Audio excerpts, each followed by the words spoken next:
Bom dia, crianças, tudo bem? Bom, estamos na 20ª semana de aula de quarentena, de aulas remotas, e hoje Tia Silma vai falar um pouquinho das paisagens. O conteúdo nosso de hoje, só para vocês anotarem, é da página 336 até a página 357 do nosso livro, no capítulo 5, tá? Módulo 3, que nós começamos no dia 5 com a tia Fabiane e estamos dando continuidade hoje. Bom, na página 336 mostra as paisagens. Vai dar continuidade, só para relembrar um pouquinho. Semana passada e retrasada nós falamos sobre os lugares, o dia a dia do lugar, a paisagem, como as pessoas se relacionam nesse lugar, nesse espaço da vivência, esse espaço geográfico. E hoje daremos continuidade a esse tipo de paisagem, como essas paisagens mudam, se modificam, se transformam de acordo com a ação humana, que é a ação antrópica, e também com a ação da natureza. Vamos lá. Na página 336, nós temos duas imagens. Um povo Monkins, que é o povo que vive a maior parte do tempo em barcos. Eu tenho muito o que falar desse povo aí. Em 2004, dia 26 de dezembro de 2004, nós tivemos um grande terremoto de magnitude 9,7 em Sumatra, na Indonésia, que devastou boa parte da ilha, e algumas pessoas que moravam no mar, isso é uma curiosidade, elas sobreviveram. Essas pessoas, quando perceberam o recuo do mar, elas saíram dos seus barcos, das suas casas nos barcos, e foram para a costa, para o continente, e nesse continente elas se livraram daquela grande tsunami que deu origem àquele filme O Impossível, que eu já falei na sala de aula muitas vezes para vocês. Então, na página 336, mostra aí como é a paisagem. Eu vou observar a paisagem. O primeiro objeto de estudo da geografia é a observação da paisagem. Então, quando eu olho, tenho um olhar para a paisagem diferenciado, eu consigo perceber coisas nessa paisagem. Então, nessa página, mostra aí, no segundo parágrafo, quero que vocês marquem ele todo, que é importante, que diz assim: além disso, uma paisagem pode preservar elementos do passado por meio dos quais podemos interpretar como era determinado ambiente e modos de vida de antigas populações. Com isso, podemos conhecer e entender a história daquele lugar. Marquem esse parágrafo, é importante. Uma paisagem, eu tenho duas paisagens: a paisagem desse povo que vive na água, e uma paisagem no deserto da Califórnia que mostra a tecnologia no trabalho, nas plantações. Então, o que eu observo numa paisagem? Eu consigo entender e reconhecer aquela paisagem, se houve uma modificação humana. Hoje, por exemplo, nós conhecemos as pirâmides do Egito, soubemos o que aconteceu com os povos maias, os astecas, os incas, por conta da paisagem, do que eles deixaram, como era o modo de vida deles, o que eles vestiam, o que eles comiam, como eles se alimentavam, não é? Então, as paisagens, a observação da paisagem é um objeto fundamental para a geografia. É impossível você conhecer, estabelecer uma relação com os conceitos de geografia se você não consegue observar bem a paisagem. Então, para a geografia é fundamental relacionarmos o modo de vida e a cultura de diferentes sociedades. Eu preciso entender, aqui no Brasil, por exemplo, nós vivemos um país tropical. As pessoas aqui têm um modo de vida diferenciado de umas pessoas, por exemplo, que moram na Indonésia, que moram na África, na África do Sul, que mora no Congo, que também é na África, no continente africano, que mora na Europa, na França, Alemanha, Argentina, aqui na América do Sul. Os modos de vida é bem parecidos. Mas ainda assim os costumes são bem diferenciados. Então, nós temos aqui o planisfério. São diferentes lugares, diferentes nacionalidades, diferentes línguas, culturas. A sociedade ela é muito rica, ela tem uma grande diversidade. As paisagens não são iguais. Na página 337, tem uma atividade que eu quero que vocês façam aí. Vocês vão relacionar essas duas imagens. A primeira é de uma fotografia da cidade de São Paulo, Florianópolis, e a segunda da cidade de São Paulo. Quais elementos são semelhantes nessas duas paisagens? Eu tenho a paisagem aí de uma ponte, Eu vou observar ao que tem uma paisagem que tem na outra e vou fazer essa comparação. As paisagens, como eu já havia dito na aula retrasada, elas podem ser bonitas, feias, podem ser agradáveis ou desagradáveis, podem ser paisagens humanizadas, que foram construídas pelo homem, e pode ser paisagens também naturais, paisagens que têm mais elementos da natureza. Bom, na página 338, nós temos aí elementos naturais e paisagem cultural. Uma paisagem, ela é considerada cultural ou humanizada quando ela tem predominância de elementos construídos pelo homem. A paisagem natural, ela não é uma paisagem que só tem árvores e rios e vegetação, como a gente a conhecia alguns anos atrás, né, no segundo, terceiro ano que vocês estudaram.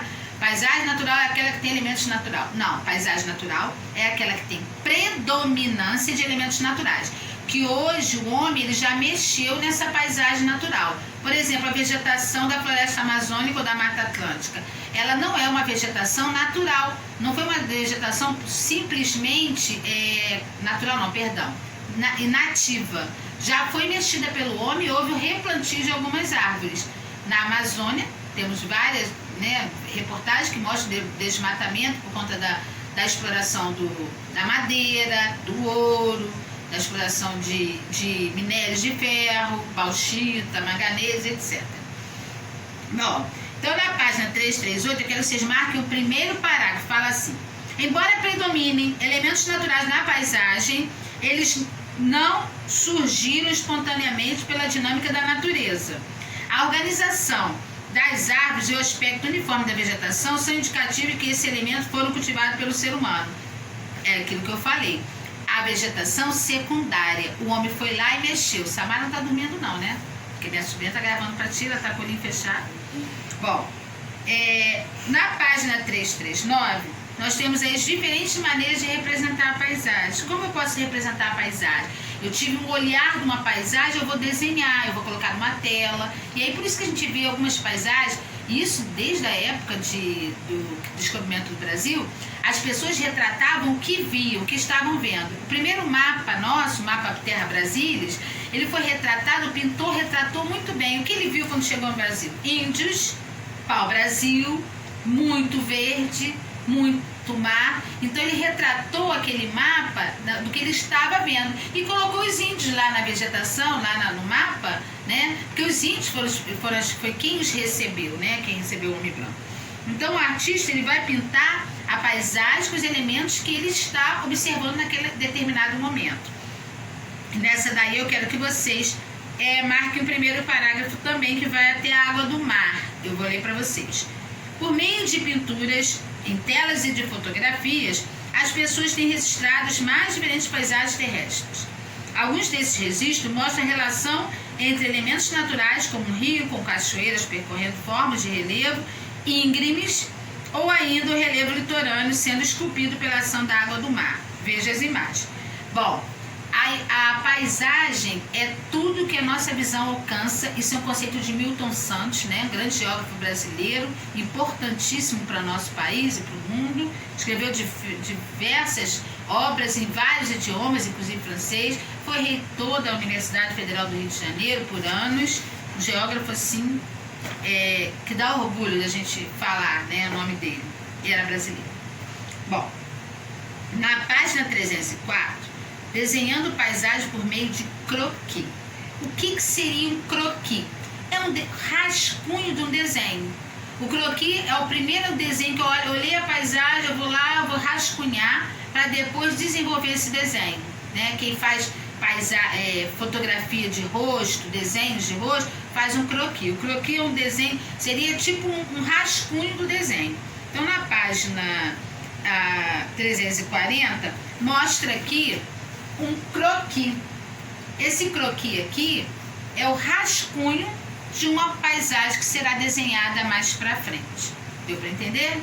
Croquis, então seria o quê? Uma representação que compõe a paisagem em forma de um desenho rápido. Então desenhei assim, como se eu tivesse feito um rascunho daquilo que eu estava vendo, para depois eu elaborar o desenho com mais detalhes na paisagem. Planos da paisagem. Gente, isso é muito legal. Nós, quando olhamos uma paisagem, eu tenho 3 planos.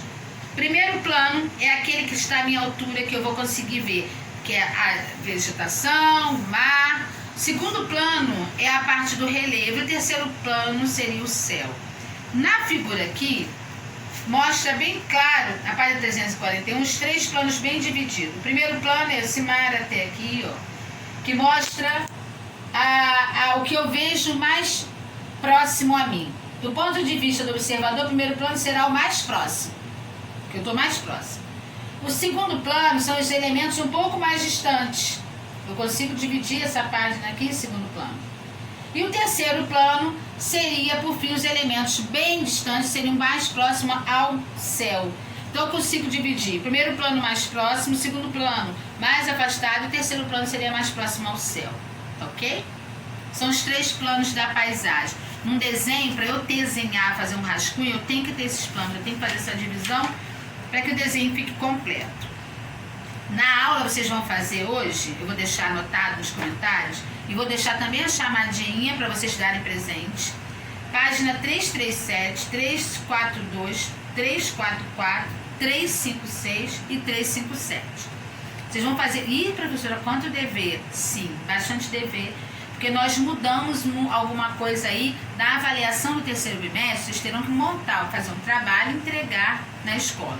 Eu vou colocar mais abaixo o trabalho que vocês vão ter que me entregar, valendo ponto, valendo 3 pontos, para ser somado à prova, que será na primeira semana de setembro. Ok? A tia vai botar o calendário depois, tudo certinho, para vocês não ficarem com dúvida. Então, para a aula, página 337, 342, 344, 356 e 357. São poucos exercícios em cada página, dá para fazer tranquilo, por isso que é bastante página. Para casa, são 3 páginas também, mas os exercícios são salteados, não é muita coisa. 343, 352 e 353. Aí a gente fecha essa unidade, ok? Esse capítulo 5. Vamos continuar. Bom, aqui tem um exercício que eu pedi para casa, para aula. Dos 3 planos da paisagem. O primeiro plano, segundo plano, terceiro plano. Então, o que eu vejo no primeiro plano? O mar, as casas mais próximas. No segundo plano, eu vejo os prédios. No terceiro plano, as montanhas e o céu. Tá? Na página 345, a página 351 vai falar da transformação das paisagens nesse espaço geográfico maravilhoso que é o espaço geográfico, o espaço da vivência, onde nós construímos as relações que nós estabelecemos com o outro, né? Vamos lá. A transformação das paisagens. As paisagens não sempre foram daquela maneira. Eu tenho aqui uma imagem no livro de vocês que mostra uma paisagem. Um rio, né? Cachoeira. Aqui o homem ainda não tocou nessa paisagem. Então a paisagem ela está ainda com predominância de elementos naturais, tá vendo? É o lugar natural. Na segunda eu já noto um vilarejozinho aqui, próximo ao rio, tá vendo? Aí umas casinhas ali, e aí o rio, a paisagem já foi transformada pela ação humana, pela ação antrópica. Mas aqui na segunda folhinha, na página 346, quero que vocês marquem esse parágrafo embaixo dessas gravuras, como é importante. A construção do espaço geográfico somente é possível pela ação humana, ou seja, por meio do trabalho desenvolvido pela sociedade, que altera progressivamente o espaço conforme suas necessidades. O homem, ele mexe no espaço geográfico por causa das suas necessidades. Ele precisa morar, ele precisa construir a sua vida, a sua história, então ele vai transformar esse espaço para que ele consiga viver bem naquele local, naquele espaço da vivência. Então aqui já construiu mais casas, aí tem uma igreja, tem fábrica, tá vendo? E nesse último, construiu uma hidrelétrica e a cidade se cresceu. O homem, a cidade, ela vai crescer sempre em torno de um rio. Lembra que eu falei para vocês lá no início da aula, no início do ano? Então, desculpa. Aqui, ó, o espaço foi transformado de acordo com a necessidade humana. Então, o homem faz isso. Ele transforma o local para o meio de sua sobrevivência.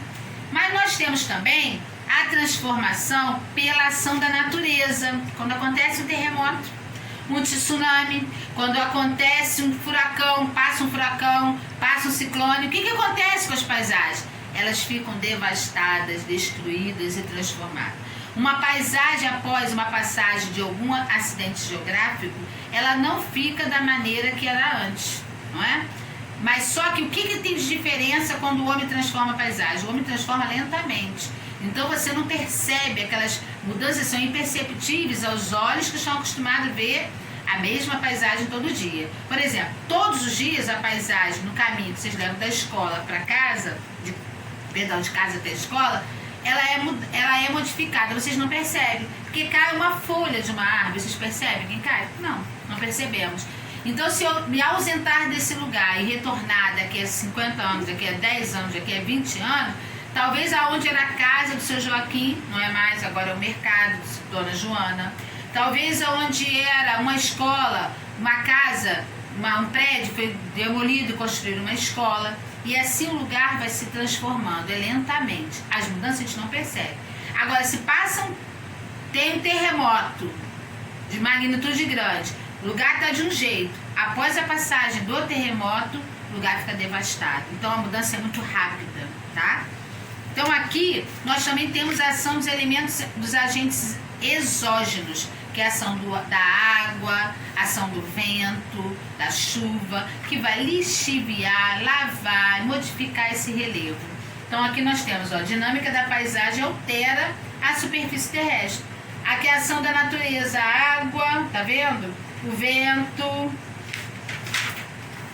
Ó. Em alguns lugares, como aqui, como eu falei com vocês, o terremoto, tá vendo? E aqui nós temos a ação da chuva, causa enxurradas. Todo ano, no mês de janeiro, acontece o quê? Nos lugares que são de encostas. Nós temos o quê?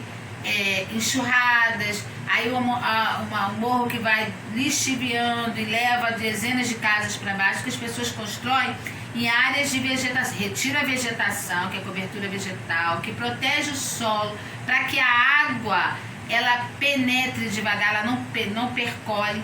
Quando você tira a vegetação, você tirou a proteção daquele morro, daquela montanha, daquela serra, e aí você constrói uma casa ali. Choveu, o solo vai encharcar e aquilo vai acomodar, vai ceder, vai levar. E aí, por muitas das vezes, a gente acontece botar todo mesmo ano, a pessoa perde tudo porque constrói em área que não é, que corre um risco. Você poderia até construir, mas deixando a vegetação lá, porque a vegetação ela vai proteger o solo.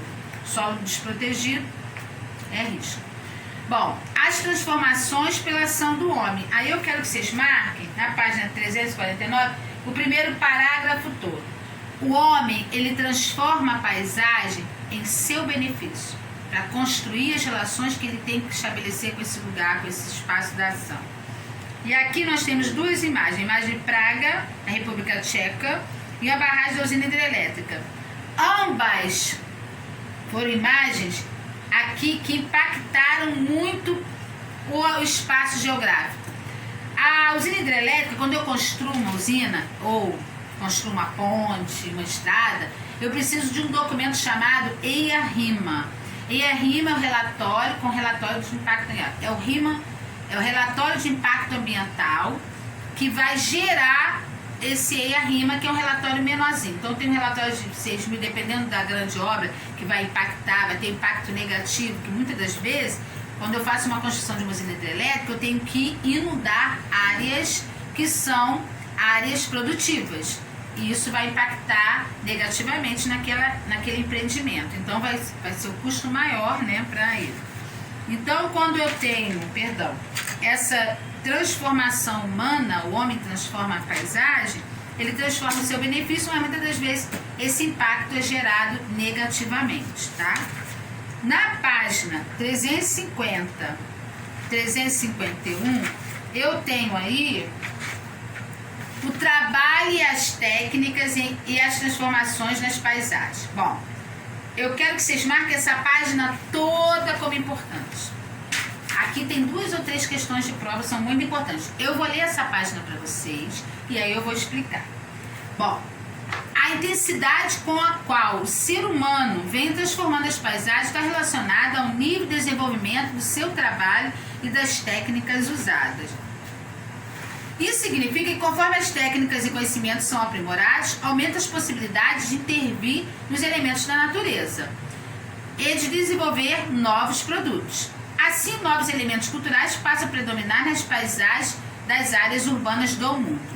A relação da sociedade com a natureza se dá por meio do trabalho, essa relação que nós temos é por meio do trabalho, que transforma a natureza à medida que as técnicas evoluem. Conforme o modo de vida se altera, surgem novas necessidades, as paisagens são transformadas com maior ou menor intensidade. Então, a evolução da técnica e o acúmulo de registro de informações permitem o desenvolvimento de ferramentas e tecnologia cada vez mais avançadas. Atualmente é difícil identificarmos uma paisagem que não tenha sido modificada ou influenciada pela ação humana. Observe a seguir, nós temos a menina com tablet e aqui a evolução tecnológica. Cada vez mais o ser humano ele cria técnicas e tecnologias avançadas para interferir nessa paisagem. Isso era ruim algum tempo atrás, mas agora a gente considera como bom, por quê? Atrelado a essa situação que nós vivemos hoje, por exemplo, vemos uma situação de pandemia mundial. Se não fosse a técnica e a tecnologia, talvez a gente levaria muito tempo. Uma vacina hoje, para ser concluída e efetivamente desenvolvida e entregada à população, ela leva em torno de 10 anos passando. E nós temos hoje um tempo recorde, nós já estamos hoje com algumas vacinas já em fase já de testes. Provavelmente essa vacina para essa pandemia, né, para esse Covid, ela vai ficar pronta em muito menos tempo que uma vacina ficaria em tempos normais.